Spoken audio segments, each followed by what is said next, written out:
Épître de Paul aux Romains, chapitre 8. Il y a donc maintenant aucune condamnation pour ceux qui sont en Jésus-Christ.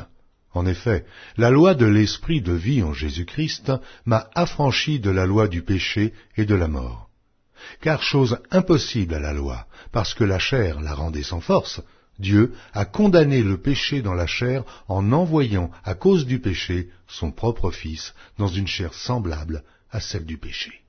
Et cela afin que la justice de la loi fût accomplie en nous qui marchons non selon la chair, mais selon l'esprit.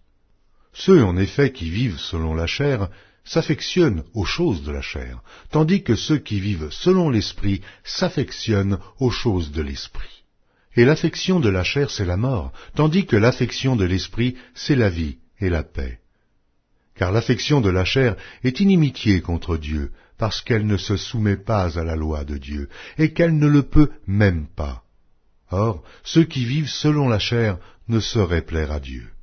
Pour vous qui ne vivez pas selon la chair, mais selon l'Esprit, si du moins l'Esprit de Dieu habite en vous. Si quelqu'un n'a pas l'Esprit de Christ, il ne lui appartient pas.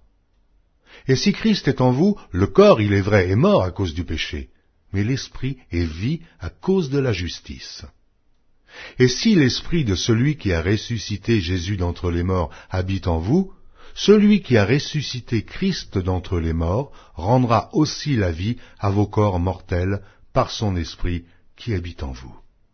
Ainsi donc, frères, nous ne sommes point redevables à la chair pour vivre selon la chair. Si vous vivez selon la chair, vous mourrez.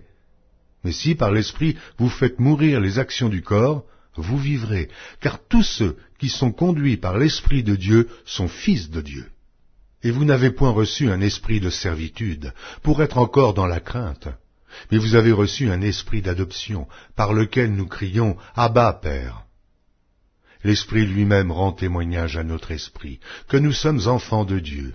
Or, si nous sommes enfants, nous sommes aussi héritiers, héritiers de Dieu et co-héritiers de Christ, si toutefois nous souffrons avec lui, afin d'être glorifiés avec lui. J'estime que les souffrances du temps présent ne sauraient être comparées à la gloire à venir, qui sera révélée pour nous. Aussi la création attend-elle avec un ardent désir la révélation des fils de Dieu. Car la création a été soumise à la vanité, non de son gré, mais à cause de celui qui l'y a soumise, avec l'espérance qu'elle aussi sera affranchie de la servitude, de la corruption, pour avoir part à la liberté de la gloire des enfants de Dieu. Or, nous savons que jusqu'à ce jour, la création tout entière soupire et souffre les douleurs de l'enfantement. Et ce n'est pas elle seulement, mais nous aussi, qui avons les prémices de l'Esprit. Nous aussi, nous soupirons en nous-mêmes en attendant l'adoption, la rédemption de notre corps. Car c'est en espérance que nous sommes sauvés. Or, l'espérance qu'on voit n'est plus espérance.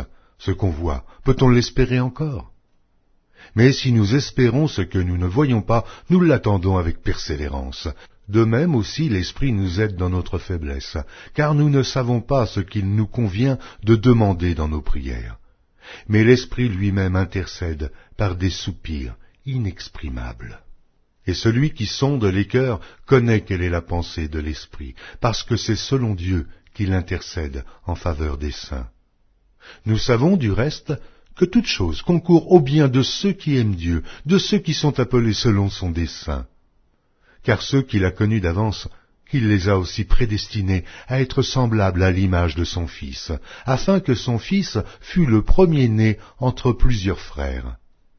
Et ceux qu'il a prédestinés, il les a aussi appelés, et ceux qu'il a appelés, il les a aussi justifiés, et ceux qu'il a justifiés, il les a aussi glorifiés. Que dirons-nous donc à l'égard de ces choses? Si Dieu est pour nous, qui sera contre nous? Lui qui n'a point épargné son propre Fils, mais qui l'a livré pour nous, comment ne nous donnera-t-il pas aussi toutes choses avec lui? Qui accusera les élus de Dieu?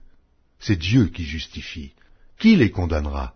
Christ est mort. Bien plus, il est ressuscité, et il est à la droite de Dieu, et il intercède pour nous. Qui nous séparera de l'amour de Christ?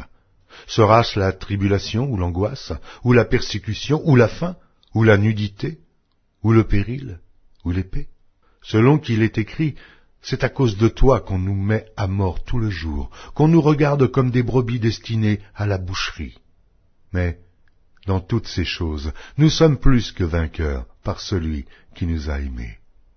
Car j'ai l'assurance que ni la mort, ni la vie, ni les anges, ni les dominations, ni les choses présentes, ni les choses à venir, ni les puissances, ni la hauteur, ni la profondeur, ni aucune autre créature ne pourra nous séparer de l'amour de Dieu manifesté en Jésus-Christ, notre Seigneur.